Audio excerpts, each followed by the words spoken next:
मैं एक फौजी की बीवी बोल रही हूँ। मेरा हस्बैंड ग्लेशियर से रिटायरमेंट हो गया। रिटायरमेंट का पैसा हम अपने मकान में लगाएं और बुलडोजर चला के मेरा मकान गिरा दिया गया। मेरा घर गिरा दिया, मेरा पति बीमार है, मेरा बच्चे बीमार है। इंडियन आर्मी से रिटायर्ड 26 साल 30 दिन नौकरी करके सेना से रिटायर्ड हुआ। 5,000 रुपए में ये लोग 6 महीने तक हमारे जमीन को रोक रखे थे। हमारे पास पैसे नहीं थे। हमारे पति रिटायर हो चुके, 1 साल हुए, अभी पेंशन नहीं आई है। चलाना बंद करो, बंद करो, बंद करो, दुकान गिराना बंद करो, बंद करो, बंद करो। TV10 भारत, सच की ताकत। नमस्कार, स्वागत है आपका TV10 भारत के इस खास सेगमेंट में और मैं हूं आपके साथ एमन। एक बार फिर हाजिर हूं कुछ खास टॉपिक के साथ। दोस्तों, उत्तर प्रदेश में सेना के जवानों के घर पर योगी बाबा का बुलडोजर चल गया है। चौंकिए नहीं, ये सच्चाई है। इतनी बड़ी पार्टी की हरकत इतनी छोटी हो सकती है, ये शायद किसी ने सोचा भी नहीं होगा। जो पार्टी लगातार सेना के हक में आवाज उठाने के ढकोसले करती है, नाटक करती है, वो ही पार्टी है तो बीजेपी ही। उत्तर प्रदेश में बीजेपी की सरकार है। योगी आदित्यनाथ बीजेपी के तरफ से ही मुख्यमंत्री हैं।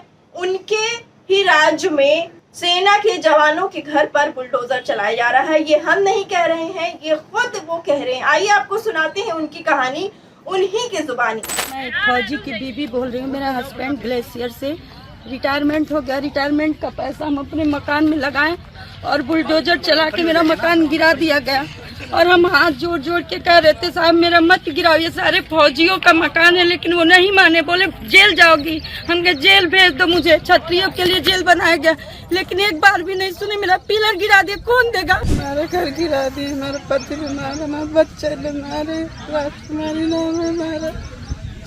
बहुत परेशान। मैं अयोध्या प्रसाद उपाध्याय, इंडियन आर्मी से रिटायर्ड 26 साल 30 दिन नौकरी करके सेना से रिटायर्ड हुआ। तारापुर रजौली में आकर के अपने मिले हुए नौकरी द्वारा जो धनराशि थी उसको जमीनी खरीद करके यहाँ पे मकान बनाया। बच्चों के साथ रह रहा था। वहाँ पे आकर के विकास प्राधिकरण का बुलडोजर हमारी जमीन को ध्वस्त करते हुए चला गया। हमारा नाम कंचन शर्मा है, हमारे पति का नाम दयाराम शर्मा है। और हमने कहा नाम कि 5,000 रुपए में ये लोग 6 महीने तक हमारी जमीन को रोक रखे थे। हमारे पास पैसे नहीं थे। तो 6 महीने बाद जमीन दिए इन लोगों ने और एक जगह दिखाया, उसके बाद बदले दूसरी जगह दिया हमको जमीन। हमने हमारे पति रिटायर हो चुके, 1 साल हुए, अभी पेंशन नहीं आई है। तो सुना आपने किस तरह से ये पीड़ित परेशान है। इनके आंखों के जो आंसू है वो साफ इस बात की गवाही दे रहे हैं कि कैसे उन्होंने एक एक पाई जोड़कर अपने सपनों का आशियाना बनाने की कोशिश की थी। अभी वो नींव ही रख रहे थे कि योगी बाबा का बुलडोजर आता है और बिना कुछ सोचे समझे इन मासूमों के साथ अन्याय करके चला जाता है। दरअसल कहा जा रहा है कि उत्तर प्रदेश के अयोध्या के तराजीपुरम में 80% पूर्व सैनिकों का जमावड़ा है। वहां पर पूर्व सैनिकों ने जमीन खरीदा, वहां पर मकान बनाने की शुरुआत ही हो रही थी कि योगी बाबा का बुलडोजर आता है। और वो जो कार्रवाई करने के लिए आते हैं वो पूर्व सैनिकों की एक नहीं सुनते हैं। वो गिड़गिड़ाते हैं, हाथ जोड़ती हैं। तो उन्हें धमकी ये मिलती है कि अगर ज्यादा बोलोगे तो जेल में डाल दिए जाओगे। अब ये जाहिर सी बात है कि कोई भी इंसान जेल जाना तो बिल्कुल ही नहीं चाहेगा।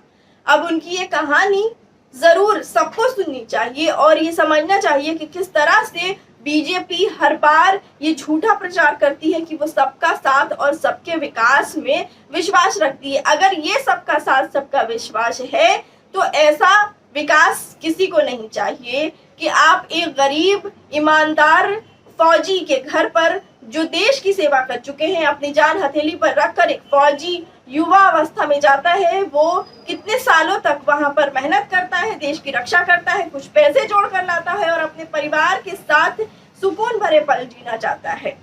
लेकिन योगी आदित्यनाथ की सरकार ऐसा बिल्कुल भी नहीं चाहती है। अब इस बात से ये बात सोचना जरूरी होगा कि अभी कुछ दिन पहले ये केंद्र सरकार की तरफ से जो अग्निवीर स्कीम निकाला गया है उसमें ये कहा जा रहा था कि 4 साल के बाद ये जो जवान है वो रिटायर कर दिए जाएंगे, जिसको लेकर जवानों ने, जो युवा थे, वो जमकर हल्ला काटने पर मजबूर हो गए, क्योंकि उनका भी सवाल लाजमी है कि आखिर इसके बाद जाएंगे कहाँ। तो सरकार इस बात का ये जवाब दे रही थी, टीवी चैनल पे गले फाड़ फाड़ कर ये कह रहे थे कि हम उनके भविष्य को सुनहरा बनाएंगे, कुछ ना कुछ ऑप्शन देंगे, नौकरी देंगे। अब सवाल उठता है कि जब इतने साल सेवा करके आए फौजियों की आप एक नहीं सुन रहे, उनका आशियाना उजाड़ रहे हैं, तो आने वाले जो पीढ़ी है, आने वाले जो फौजी बनने वाले हैं, जो सिर्फ 4 साल ही कमाएंगे, उनके भविष्य को आप सुनहरा कैसे बनाएंगे?